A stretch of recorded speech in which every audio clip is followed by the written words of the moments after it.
નમસ્કાર દર્શક મિત્રો. ઈરાન સાથે ઇઝરાયલ અને અમેરિકા યુદ્ધે ચડ્યા અને હોર્મુઝમાંથી પેટ્રોલ, ડીઝલ, ગેસ જે આપણે આયાત માટે 80% જરૂરિયાત છે આવતું બંધ થયું. સાથે સાથે રૂપિયો ગબડવા માંડ્યો. બંને કારણોસર પેટ્રોલ અને ડીઝલના ભાવમાં છેલ્લા 1 મહિના જેટલા સમયમાં 4 વખત વધારો થયો. પહેલી વખત વધારો થયો એ 15મી મે થયો 3 રૂપિયા પેટ્રોલના ભાવમાં અને ડીઝલના ભાવમાં લીટર દીઠ. ત્યાર પછી 19મી મે 90 પૈસા બંનેના ભાવમાં લીટર દીઠ. ત્યાર પછી 23મી મે 87 પૈસા પેટ્રોલના ભાવમાં અને 91 પૈસા ડીઝલના ભાવમાં. અને ત્યાર પછી હમણાં ગઈકાલે 2 રૂપિયા ને 61 પૈસા પેટ્રોલના ભાવમાં 25મી તારીખે અને ડીઝલના ભાવમાં 2 રૂપિયા ને 71 પૈસા. આમ 4 વખત મે મહિનામાં પેટ્રોલ અને ડીઝલના ભાવ વધ્યા. અને એને કારણે 10 દિવસમાં જે 4 વધારા થયા એમાં પેટ્રોલે 100નો આંકડો પાર કરી દીધો. આમ રેસ ચાલતી હતી કે ડોલર બરાબર 100 રૂપિયા વહેલા થાય છે કે પેટ્રોલ 100 રૂપિયા લીટર વહેલું થાય છે. પેટ્રોલ એમાં જીતી ગયું, ડોલર હજુ પાછળ છે અને વચ્ચે ડીઝલ આવી ગયું 97 રૂપિયા ને 32 પૈસા. એટલે ડીઝલ પણ ગમે ત્યારે 100 રૂપિયાનો સપાટી પાર કરી જશે. ભાવ વધ્યા એનું કારણ યુદ્ધ અને એના કારણે આંતરરાષ્ટ્રીય બજારોમાં જે ક્રૂડ ઓઇલના ભાવ વધ્યા એની બેરલ દીઠ જે ભાવ વધ્યા એને કારણભૂત ગણવામાં આવે છે. અને રૂપિયાની નબળાઈ પાછળ આપણે નિકાસ કરતા નથી ને આયાતો વધારે છે. અમેરિકન ડોલર સામે રૂપિયો નબળો પડ્યો છે એને કારણભૂત માનવામાં આવે છે. પણ આજે આપણે એની ચર્ચા નથી કરવી. આજે આપણે કોઈ અર્થશાસ્ત્રી સાથેની ચર્ચામાંથી આજે કૃષિ શાસ્ત્રી સાથેની ચર્ચા કરવાની છે આપણે. અને એ ચર્ચા ખેતીને બાબતની ચર્ચા છે. અને ખેતીની બાબતમાં આ ભાવ વધારો જે થયો એ ભાવ વધારાના કારણે શું પરિસ્થિતિ થઈ અને એ પરિસ્થિતિના કારણે ખેડૂતને શું મુશ્કેલી પડે તે અંગેની આપણે ચર્ચા કરીશું. આપણી સાથે ચર્ચામાં જોડાયા છે બાપુ, એ ખેડૂત આગેવાન છે,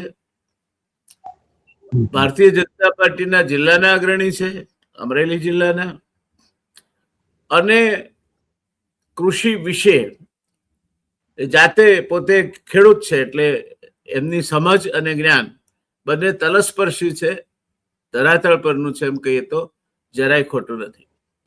તો પહેલો પ્રશ્ન આપણે શરૂઆતમાં, ચર્ચાની શરૂઆતમાં આપણે પૂછીશું કે બાપુ આ ભાવ વધારો થયો એ તો એક બાજુ છે. ડીઝલના ભાવ 97 રૂપિયા થઈ ગયા એ ખેડૂતને મોંઘું પડવાનું જ છે, કારણ કે ડીઝલ જ્યાં જ્યાં વપરાય છે ખેતીમાં, પંપથી માંડીને ટ્રેક્ટર સુધી, ત્યાં એને મોંઘું પડશે.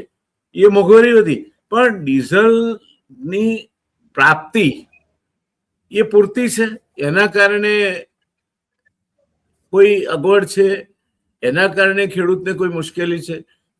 કુલ મળીને જે દ્રશ્ય છે એ કુમાનસિંહજી શું દ્રશ્ય છે કુલ મળીને? આપનું શું માનવું છે? જી સાહેબ, અટાણે તો ખેડૂતોની હાલત છે ને બહુ કપરી છે. કારણ કે હવે અટાણે કોઈની પાસે બળદ રહ્યા નથી. બળદથી ખેતી જે થતી એ હવે આ બધી ટેકનોલોજી આવતા બધા જે મિની ટ્રેક્ટર આવી ગયા, બળદના જગ્યાએ મિની ટ્રેક્ટર આવી ગયા. એટલે એ એક અપનાવ્યું કે ભાઈ આપણે બળદને 12 મહિના હાંસવા, એના કરતા આ જયારે હાલે ત્યારે ડીઝલ નાખવાનું. અને ખેતી લાયક અટાણે તો પુષ્કળ કામ, કારણ કે જો બધું પડ્યું હોય એટલે ખેડ કરવાની બાકી હોય, ખેડ કર્યા પછી એને આપણે ઢેફા ભાંગવા માટે ઓટો લીટર હાંકવું પડે, ઓટો લીટર હાંક્યા પછી બધું. અને અટાણે તમામ ટ્રેક્ટરો માથે છે કામકાજ, અને એમાં અટાણે ખેડૂતોને હાલમાં ડીઝલ મળતું નથી. એવી પરિસ્થિતિ છે કે આખી રાત પેટ્રોલ પંપે લાઈનમાં ઉભા રહે ખેડૂતો, અને જ્યારે વારો આવવાનો થાય ને ત્યારે ડીઝલ થઈ રહી છે. આવી પોઝિશન અટાણે બધી જગ્યાએ. અહીંયા છે એવું નહીં. ના, ઉત્તર ગુજરાતમાં પણ મને પણ છે, હા સૌરાષ્ટ્રમાં છે, ઉત્તર ગુજરાતમાં છે, બધે લગભગ આ એક મુશ્કેલી છે આપ જે કહો છો તે. અટાણે તો ખેડૂતો કે 100 રૂપિયા નહીં કે 150 રૂપિયા લઈ લે ને તો હાલે, પણ આ લાઈનમાં અમારે નથી ઉભું રહેવું. અને મોદી સાહેબે તો પહેલેથી બધી લાઈન માં જ ઉભા રાખ્યા છે ખેડૂતોને. ખેડૂતો માટે શું કરશે ને એની કોઈ હજી એની એની એની સાહેબ આપણે જેટલી કલ્પના કરીએ ને એટલું ઓછું છે. ખેડૂતો થકી આપણો દેશ છે આખો, એની થકી બધી મારફત હાલે છે. અને જયારે આપડા નરેન્દ્રભાઈ મુખ્યમંત્રી હતા ત્યારે તો તમને કહું બહુ મોટી મોટી વાતો કરી નાખી કે ભાઈ ક્યાં ભાવ વધારો ગયો છે પેટ્રોલ નો, ડીઝલ નો. ના, હવે અટાણે તમારી રૂબરૂમાં પ્રધાનમંત્રી તમે પણ સવો તો અટાણે ક્યાં ક્યાં પહોંચ્યું એ પણ જોવે છે, જાણે છે. નહીં, દાખલાઓ ખોટા આપવામાં આવે છે બાપુ. એક એવી પણ વસ્તુ છે કે અમુક એમના જે માધ્યમો છે, જેને એમના કયા પ્રમાણે વાજિંત્રો વગાડવાની ટેવ પડી ગઈ છે, એમાં એક છાપામાં સમાચાર આવ્યા છે કે યુરોપમાં ભાવ 180 રૂપિયા લીટરનો ભાવ છે, પણ એ સમજતા નથી કે ત્યાંના ચલણમાં એ 180 રૂપિયા એટલે 1.5 યુરો થયો. 1.5 યુરો. ત્યાં યુરો ને રૂપિયો બધું બરાબર છે. ત્યાં પૈસા પણ એવા જ મળે છે લોકોની માથાદીઠ આવક આપણા કરતા અનેક ઘણી વધારે છે. એટલે ત્યાંના ભાવને આપણા ચલણમાં તમે ગણો અને પછી કહો કે યુરોપમાં 180 રૂપિયે, અમેરિકામાં આ ભાવે મળે છે, એ યોગ્ય સરખામણી યોગ્ય નથી. પણ આપ કહો છો એ મુશ્કેલીઓ એ વધારે તકલીફ વાળી વસ્તુ છે. કારણ કે મેં આજે પણ બે અખબારી જૂના હું જોતો હતો ત્યારે મારે જોવામાં આવ્યું કે ખેડૂતો સતત આખી રાત ઉભા રહે ને 24 કલાક લાઈનમાં ઉભા રહે, ત્યારે એનો નંબર આવવા થાય અને પછી જયારે લાઈન અટકી જાય કે હવે ખલાસ થઈ ગયો પુરવઠો, ત્યારે ખેડૂતની શું દશા થતી હશે. અને અત્યારે આપે કહ્યું તે વાત સાચી છે. આમ તો અખાત્રીજ હળોતરા થાય. અખાત્રીજ હળોતરા એટલા માટે થાય છે કે એ વખતે જમીન ખેડી તપે, ઢેફા ભાગે, બરાબર તૈયાર કરે તો વરસાદ આવે ત્યારે એનું પાણી જમીનમાં બરાબર પચે. જે લોકોને સિંચાઈથી પાણી પાવું હોય એ લોકો આગોતરું વાવેતર કરીને સિંચાઈથી પાવે તો પછી વરસાદ આવે ત્યારે એનો પાક વહેલો આવે. એને આહાડી કહેવાય કે વહેલું અમારી બાજુ ઉત્તર ગુજરાતમાં એને કહેવાય કે આહાડું છે, એટલે વહેલું છે, એટલે વહેલો પાક આવે તો ભાવ સારા મળે. પણ આ તો એને ડીઝલ મળશે નહીં તો પંપ નહીં ચાલે, એને ડીઝલ નહીં મળે તો ટ્રેક્ટર નહીં ચાલે, બેબી ટ્રેક્ટર નહીં ચાલે, બાકીનું કોઈ વસ્તુ ચાલશે નહીં. તો શું પરિસ્થિતિ થાય ખેડૂતની? આના કારણે ચોમાસામાં શું પરિસ્થિતિ થશે આ વખતે? અરે સાહેબ, બહુ કપરી પરિસ્થિતિ છે. આમ જોવા જઈએ ને તો અટાણે તો જે ગામડે ઓલા અમારે અહીંયા હરાણિયા કે એ લોકોને કે બળદ હોય ને મોટા, અમુક કોઈ ખમતીધર ખેડૂ હોય એ લોકો એની પાસેથી વેસાતા લઈ લે સોમાહા પૂરતી, અને સોમાહા પૂરતી ખેતી કરીને પછી એને પાછા મફત આપી દે. અટાણે ટૂંકમાં 25,000 30,000 જે ભાવ બોલે તે ભાવમાં લઈ લે. અમુક જેને નથી ફાવતી ટ્રેક્ટરની ખેતી એ લોકો. અટાણે તો બળદની સાહેબ માંગ આવે એવું છે આમ ગણીએ તો. અને કુદરતી તો જે છે એમાં તો કોઈ શંકા સ્થાન જ નથી. હવે તો આ જોતા એવું લાગે છે કે શરૂઆત જ આખી ગાય થી થાય છે. આપણે ગાયના દૂધ થી એમાં જે આપણે બળદ, પછી એનાથી આપણે ખેતી કરીએ છીએ. અને હવે આ બધી ટેકનોલોજી આવતા છે ને, આ બધું અટાણે તો આ જોતા એવું લાગે છે કે આ બધું પડી ભાંગ્યું છે. સાહેબ, ડીઝલ ન મળે ને એટલે કોઈના ખેતરમાં વાવણી નથી થાય એવું. ડીઝલ થકી જ બધું છે. અને ખેડૂતને તો એક કોઈ હદ સુધી સાહેબ નથી મેક્યા કોઈ. અટાણે ખાતરમાં કેટલા 800 રૂપિયા ઠેલ્યા વધારી દીધા. આ યુરિયાની શોર્ટેજ છે. 70 થી 80 લાખ ટન જેટલું યુરિયાની શોર્ટેજ આ વર્ષે છે એવું ભારત સરકારનો મોટો અંદાજ છે. તો ખેડૂતને ખાતર ના મળે, એને ડીઝલ ના મળે, તો એ પછી ચોમાસું ખેતી કઈ રીતે કરશે? કઈ રીતે કરવી? હવે ડીએપી માં અને આપણે જે 20-20-0 જે આવતું પાયાનું ખાતર, એમાં એ 1400 રૂપિયાની સાહેબ થેલી આવતી, એમાં અટાણે 2250 રૂપિયા કરી નાખ્યા. ભલે 2250 કરી નાખ્યા, એનાથી ખેડૂતને હજી એનાથી ઈસ્યુ નથી હો, પણ મળવું જોવે ટાણે એવું છે. અને અટાણે ડીઝલમાં ભલે હજી કદાચ 5 રૂપિયા વધારી દે ને તો વાંધો નથી, પણ 5 રૂપિયા વધુ દેતા મળવું જોવે ટાણે કે હાલો મળી ગયું. અને પેલો પ્રશ્ન તો એક હું તમને પૂછું કે મને તો ઈ નથી ખબર કે ઈરાન ને અમેરિકા બે યુદ્ધ કરે છે ને, એમાં આપણે ડીઝલ ની તંગી કેમ પડે છે? નહીં, તંગી તો નહીં પડવી જોઈએ. ભાવ વધે તે સમજી શકાય એવું છે. તંગી સંપૂર્ણપણે આયોજનનો અભાવ બતાવે છે. અને સરકાર તો એવું કે છે કે આવી તંગી છે જ નહીં. એ ત્યાં પાછી વાત ક્યાંક ન સમજાય, આપને જ સમજાય તેવું નહીં, દેશને નથી સમજાતી, પણ ખેડૂતને તો સીધો જોડો ડંખે છે ને અત્યારે. ખેડૂતને તો એ જોડો સીધો ડંખે છે. બાકીના બધાને કદાચ ડીઝલની વાત કરીએ એટલે એ બળતણ તરીકે વપરાતા ડીઝલની વાત સમજે. એને આ બાકી આપે જે કહ્યું એ બધી વાત તો એને ખ્યાલ પણ નહીં આવે. ખાતરની અત્યારે અમુક ઓરણી એ તમારે વાવેતરની પહેલા કરવાની હોય છે, એ એને ખ્યાલ નહીં આવે. ડીએપી ને બધું ખાતર જે એને જરૂરી પડે. એટલે આ બધામાં જો તંગી પડે તો શું થાય? અને બીજી બાજુ આપણા પ્રધાનમંત્રી શ્રી એવું કે છે કે કુદરતી ખેતી તરફ તમે વળો, તો એ અંગે શું કેવું છે આપને? એક બાજુ આ ખાતરમાં મુશ્કેલી છે. મારે પહેલા આપની કોમેન્ટ એ મુદ્દે જોઈ છે કે ખેડૂતોની એક એ ફરિયાદ પણ છે કે કાગળિયા બહુ માંગે છે. 7/12 નો ઉતારો લાવો, ખેડૂત તરીકેનું તમારું આ લાવો, જમીન કેટલી છે લાવો, પછી તમને અમે આપીએ. એક તો આ લખાપટ્ટી વાળું કામ વધી ગયું છે. તો એ અંગે શું ખેડૂતને હાડમારી પડે છે? જી સાહેબ, એ તમે જે પ્રશ્ન કર્યો, મુદ્દાનો પ્રશ્ન કર્યો છે. અટાણે તો 7/12 પેટ્રોલ પંપે બતાવવા પડે છે, ત્યારે આપણને ડીઝલ ભરી દે છે. પણ જો કે મારા એરિયામાં તો 3 પેટ્રોલ પંપ આવે છે, એટલે મેં તો એ યોજના જ બંધ રખાવી છે.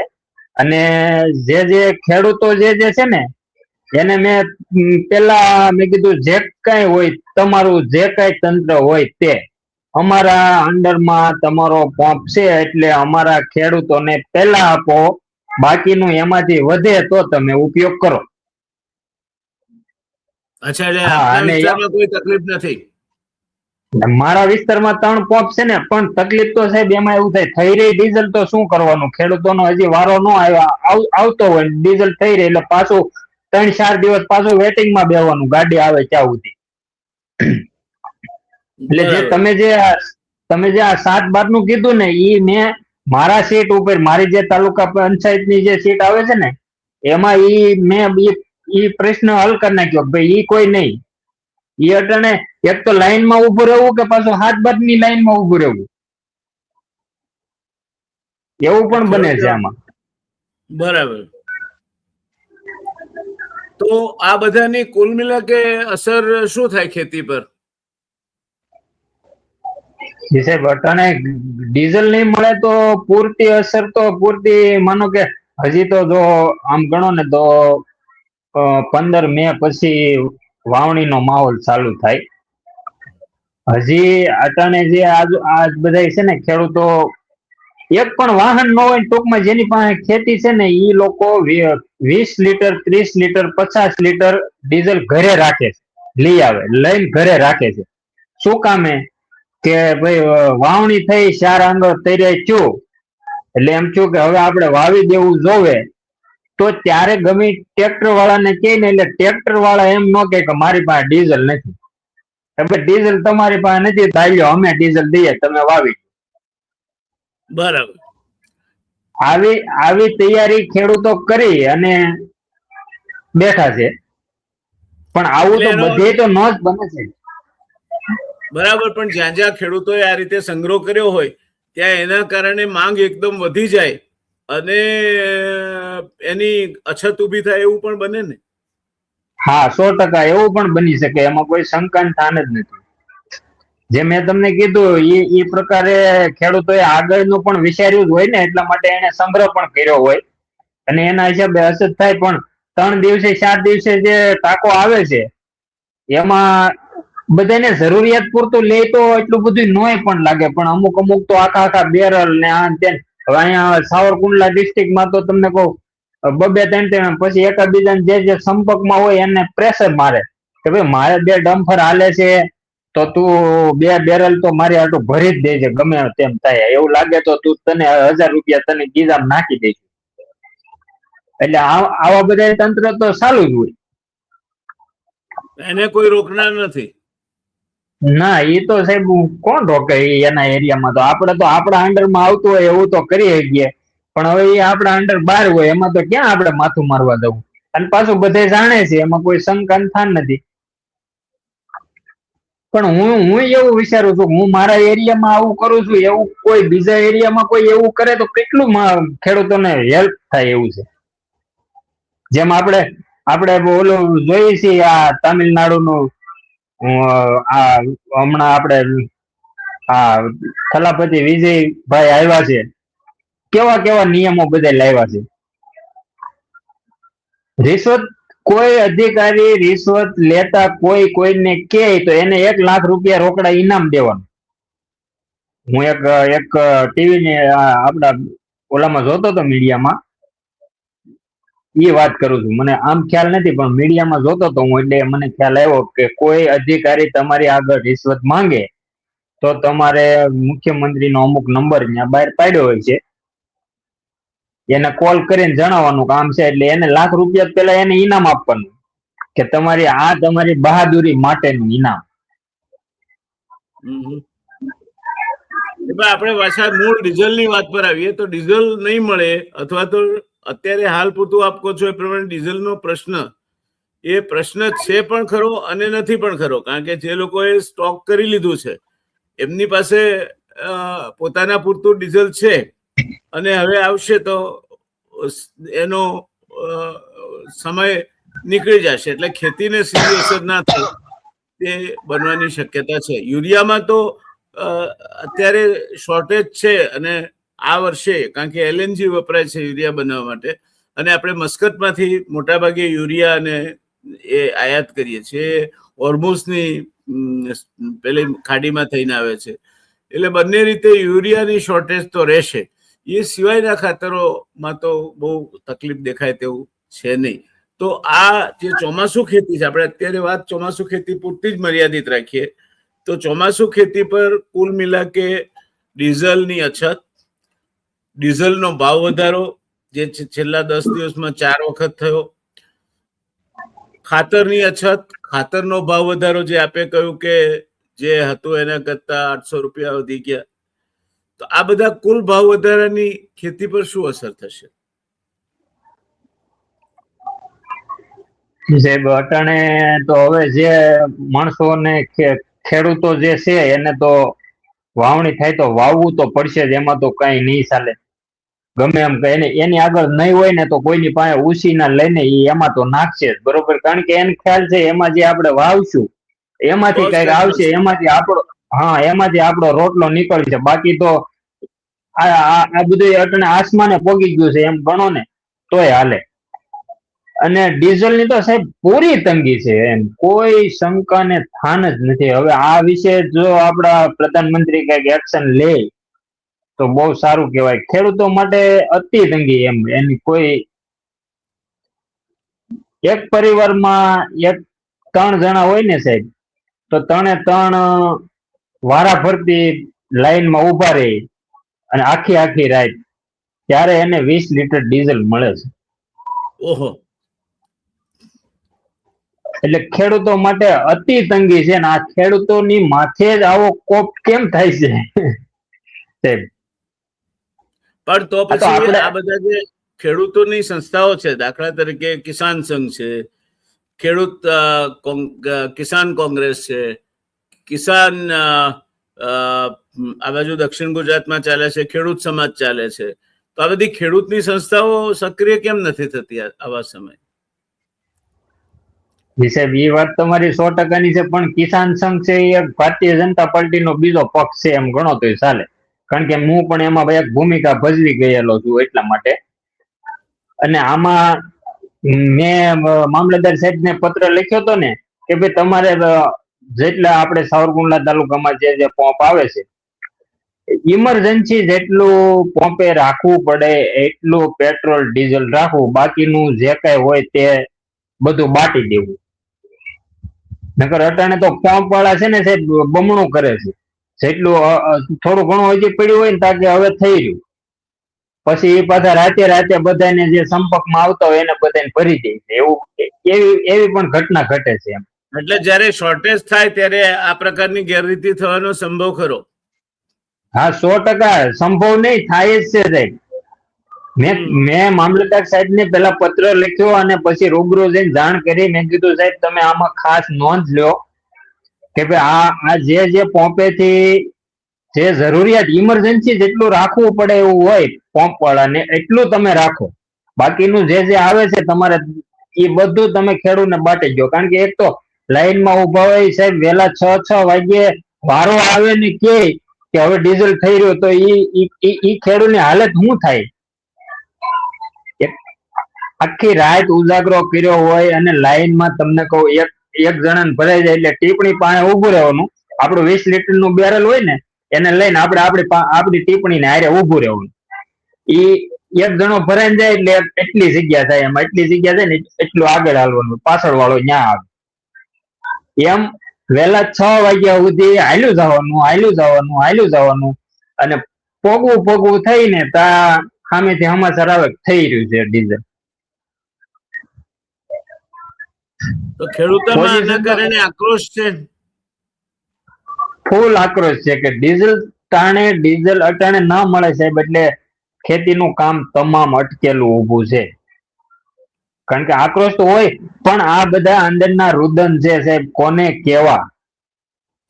મારે ને તમારે બેને એકાબીજાને પર્સનલી હોય તો ચેક કીધા જેવું હોય ત્યાં કહીએ, પણ આ બધા રુદન કોને કહેવા? હું તમને કહું સાહેબ કે ભાઈ હું તમારી બે ધાર આંખ્યું એ રોવા મળું કે જેટલો મારો રુદાપો હોય બધું કાઢી નાખું, પણ તમારી આગળ ડીઝલ ન હોય તો તમે શું કરવાનું? પણ ડીઝલની વ્યવસ્થા આમ તો સરકાર એવું કે છે કે 45 દિવસ જેટલો તો ડીઝલનો સ્ટોક છે. ડીઝલની કોઈ તંગી હોવાની કોઈ શક્યતા નથી. તો એક બાજુ સરકાર એવું કે છે કે પૂરતો સ્ટોક છે દેશમાં અને અમુક જગ્યાએ મળે છે પણ ખરું, અમુક જગ્યાએ શોર્ટેજ છે. તો આવું કેમ થાય છે? એ તો સાહેબ સરકાર કહે છે, પણ સરકારને ક્યાંય લાઈનમાં ઉભું રહેવા નથી આવવું.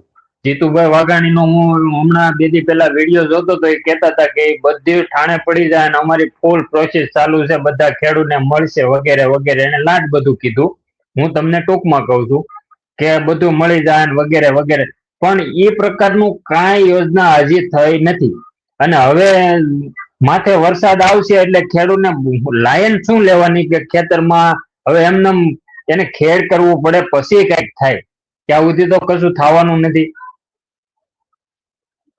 એટલે અટાણે ખેડૂતોની માથે પૂરેપૂરી આપત્તિ આવી ઉભી છે એમ ગણો તો હાલે. આના કરતા તો કોરોના આવે ને તો આ કોરોના આના કરતા સારો, હું તો એવું માનું છું. જે ખેડૂતોનો આપણે રુદન જોઈએ છીએ ને એટલે હું કોરોના સારો માનું છું. સારો એ માટે માનું છું કે કોરોના હોય તો આપણે આપણા ખેતર જઈને બેહીએ, ત્યાં તો કઈ વાંધો નહીં, એકલા હોઈએ તો. પણ જે પોઝિશનમાં જે આપણને નડતરૂપ હોય એ તો ન થાય. આ સાહેબ આખા વર્ષની રોજી રોટી છે આમાં. સાચો. પણ આ પરિસ્થિતિ ચાલુ રહે તો શું થશે? આ પરિસ્થિતિ ચાલુ રહી છે એટલે ઘણા ખરા ખેડૂતો નું એની કોઈ શક્ય જ નથી. અને આમાં ખેડૂતો શું કરી બેહે ને એ પણ સમય જતા પછી ખ્યાલ આવશે, એવું થાય. 1 મહિનો સાહેબ વાવવામાં મોડું થાય ને એટલે આપણે આખું વરહ હારી ગયા એવું મને. બરાબર છે. અટાણે તો વાવણી થાય ને તો 1-2 દિવસ તો વાંધો નહીં, પણ 8-10 દિવસ લેટ થયું હોય ને તોય પણ ઘણું બધું મોલાઈટમાં ફરક પડે છે. અને એમાં 15 થી 20 દિવસ લેટ થઈને તો 50% મોલાઈટમાં ફેર પડે છે ઉપજમાં. અને 1 મહિનો લેટ થઈ જાય એટલે પછી તમારે એ હાવ તંત્ર ભૂલી જવાનું. એક તો આપણી પાસે જે કઈ હોય ને તે એમાં નાખી દીધું હોય અને પછી એમાંથી જેટલા નાખ્યા હોય ને એટલાય ન આવે સાહેબ.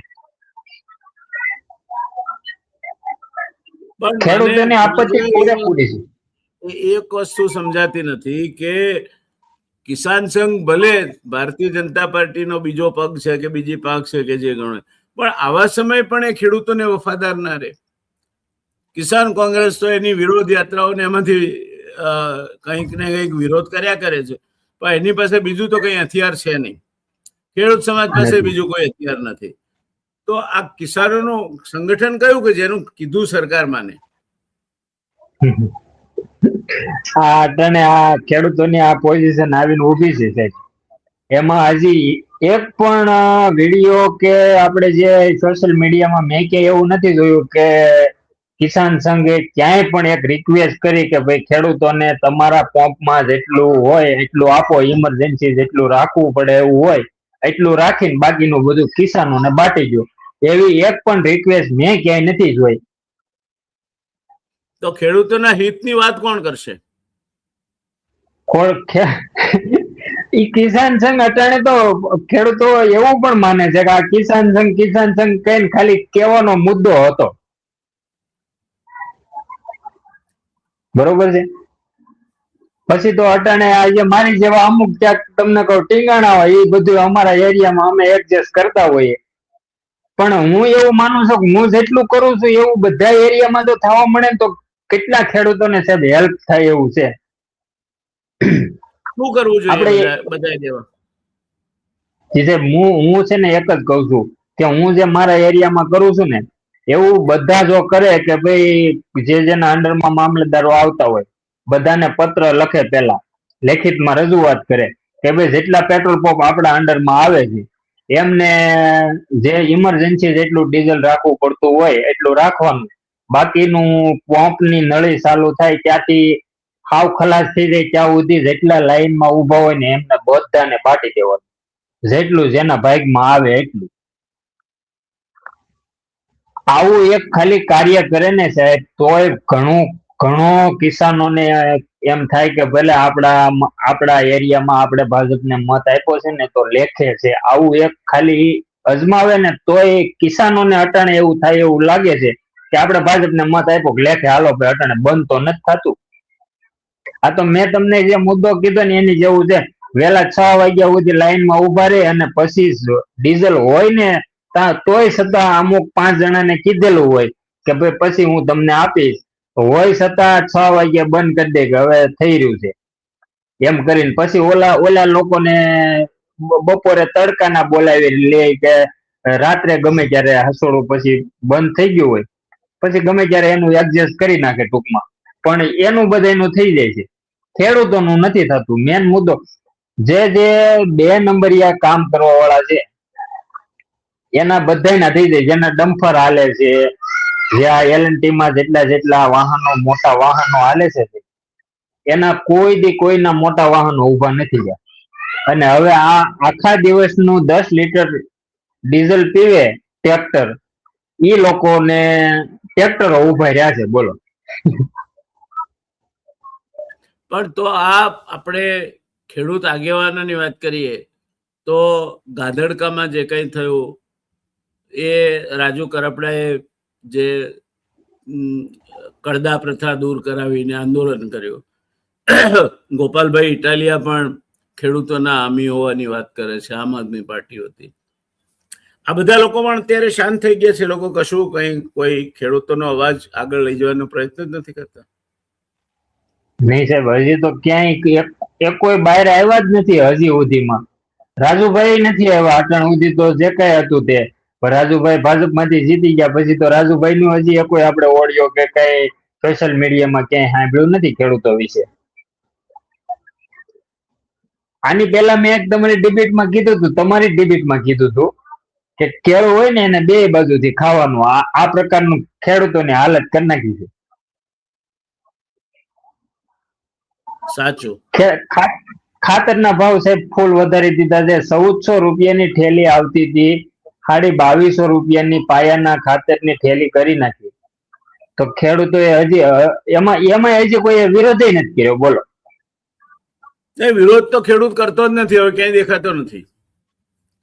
એને મળી રહે તો તમે જેમ કહ્યું ને એમ કે મળી રહે તો એને રાજી છે કે ભાઈ ભલે 5 રૂપિયા વધારે લો પણ અમને આપો, કારણ કે એની સિઝન એ ચોમાસું જયારે આવવાનું ત્યારે આવવાનું છે, એ કઈ એની અનુકૂળતા પ્રમાણે નથી આવવાનું. હા એમ.